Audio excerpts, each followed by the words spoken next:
just to start off, we all had conversations around it, finished by saying we have to collaborate because we can't do it alone. Um, as a first question for anyone and all of you is, what is the first priority? If you had one priority.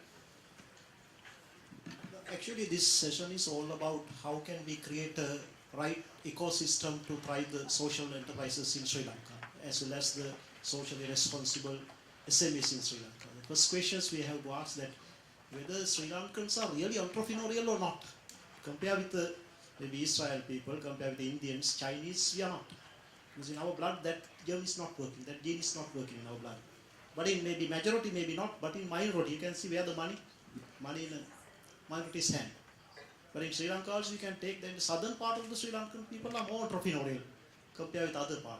How it happened, do southern part has a real ecosystem or is something to do with their dietary pattern? Because if you eat so much fish, red rice, sambal, you become more entrepreneurial. In anywhere, you can see there are a lot of research are moving. How can we create a real entrepreneurs in Sri Lanka? Because entrepreneurial revolution everywhere. In universities you find the most unpopular specialization is entrepreneurship. Very difficult to promote. Even some universities are offering entrepreneurship undergraduate courses, but no students. But in Morocco also, we introduced very hardware. Now we can do even the civil engineering with a minor entrepreneurship specialization. But very difficult to do it. Then you can see the whether as a country, really do we have these ecosystems? How can we create it? Something happening, as Mr. Omar rightly pointed out through his organization, something happening. But it's not up to our expectations. How can we be more entrepreneurial? Even another problem with social enterprises, because I used yes, I'll finish it. Yeah. The second point is mainly the what we call the do we have a real business model for a social entrepreneurship? Because I found recently I visited the Batiklo area and I evaluated the solid waste management project. Whenever the foreign funding stopped, it collapsed. We develop some model for them. Then even the urban food security area also we are working with FO and we are developing some model for them.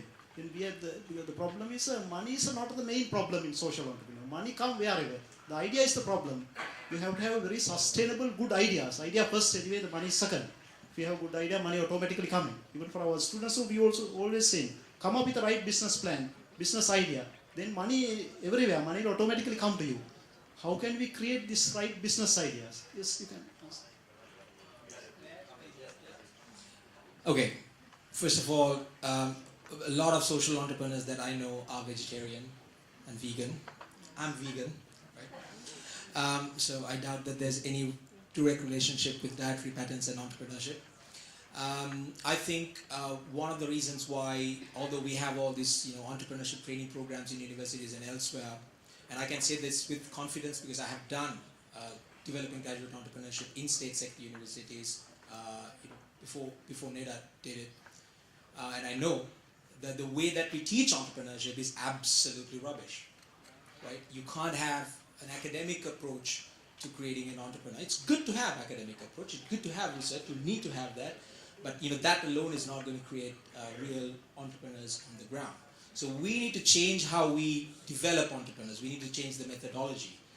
And we have done some work in that space because we have experience, the ground level experience. Some of our training programs and workshops are absolutely, very short workshops, exactly business modeling. The very first workshop that we do is create using tools like business model canvas, where we develop the business model first before actually going into business plan. So yeah, those are my thoughts. And I don't think Sri Lanka has, I have heard this argument before. Oh, you're a Buddhist country, we're a little laid back, and you're not really, we're not ambitious, blah blah blah. But I don't agree with that. We have fantastic entrepreneurs sitting right in front of us who have done amazing stuff. I think it's just a matter of giving the right tools, giving the right ideas, giving the inspiration to the young people, and they will shine. Regarding that, actually, how can we create this class? That is a critical question we have. Entrepreneurial class we have to create. If you see our history, you can see most of our capitalists are mainly, they are working with the trade and the commerce, not in the industry. But in Japan, you can see after the Meiji reforms, they create this class.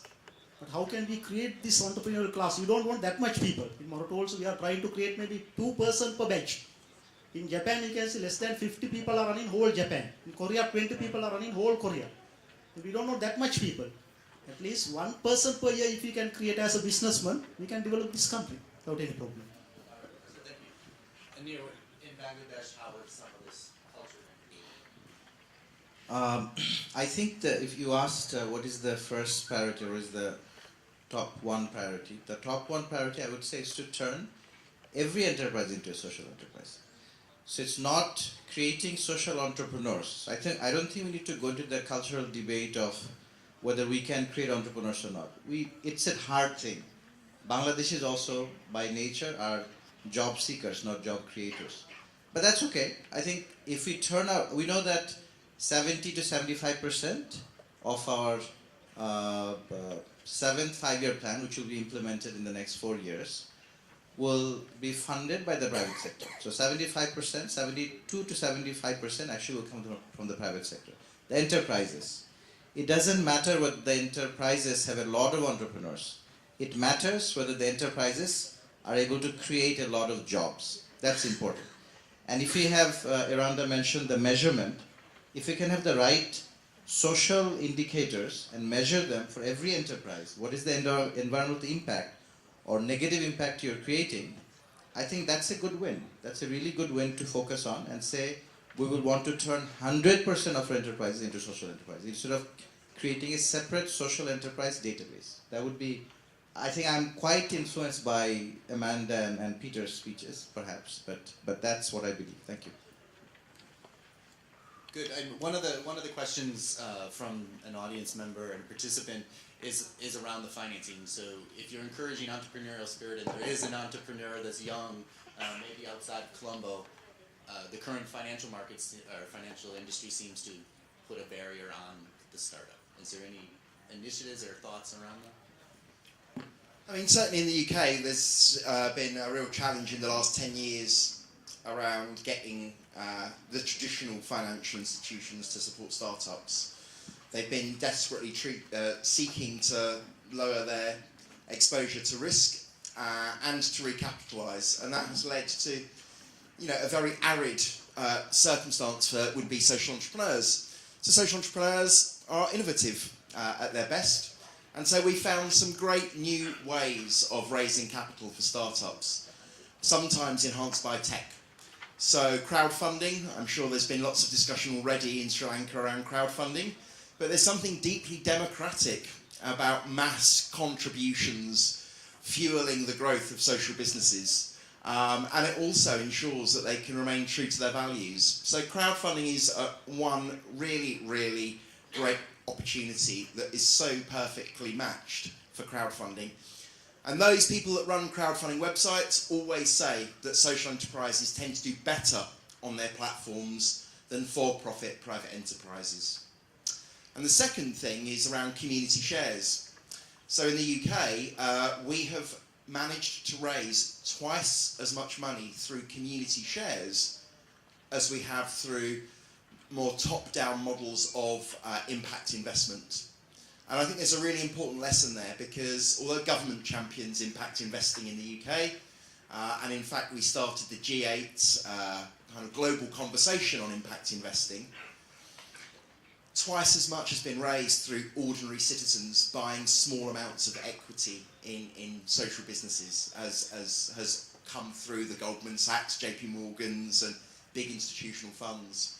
And again, there is something deeply democratising and mass participatory about these different models of community share ownership or crowdfunding that actually are really, really well suited to social enterprise.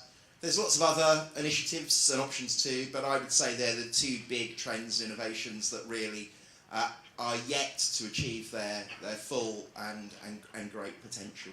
And I'm vegetarian too, so maybe it's a vegetarian diet that actually fuels entrepreneurial spirit rather than meat and fish. So what I wanted to respond is that, so another question from the audience was, what is bank's responsibility? And so from what you're saying, you need to apply a social enterprise methodology to the bank or to the financial sector. So the banks don't have to have all the answers. They're just part of the same financial industry. And outside, new innovations are needed in that area. one of the audience members asked if any of you have children, if you've encouraged them to be entrepreneurs. Are you projecting the risk, I guess, because the basic thing is it's too much risk, or culturally and something. I have two sons, age 9 and 6, and I think the most of my time actually goes, and one reason why I left the British Council is because I wanted to spend more time with my kids. I was feeling that I'm losing them. Because I'm with them a lot of time now, I talk to them about social issues. Yeah. So when I'm washing them, I tell them how to use less water, and I constantly remind them there are hundreds of thousands of people right now in this country who do not have water to even wash yourself or to even drink, for that matter, right? So I think what I'm trying to do now is because the realization of social enterprise or social innovation came to me with the realization of social issues, a real deep understanding of social issues, right?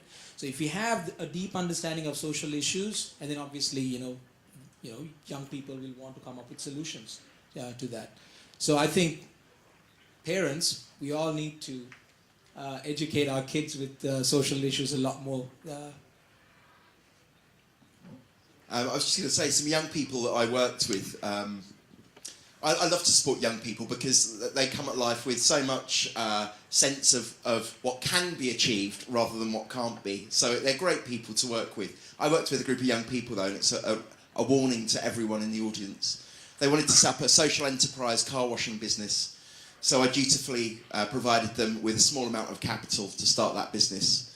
I probably should have applied a bit more diligence to what they were doing, because they went out and bought scouring pads rather than soft sponges, and they took all of the paint off the very first car that they washed, and I had a very, very angry customer, large bill. I think that's a good story to end on. Although I will say we're going to break now for the lunch, but I have at least 20 questions here that we will try to address through a medium. Some questions are like, are co-op societies considered social enterprise? Yes. In Sri Lanka, most of the blue chip companies set aside a large percent for CSR initiatives. Where is that going? Is it not just going back into the companies, or is it a place where innovation can happen in financing? SMEs access to capital. So there's a whole session on financing in tomorrow, I believe. So these questions will be addressed, and if not for that conference, we'll do it online. Thank you all. I've been very privileged to sit up here with you all. Thank you.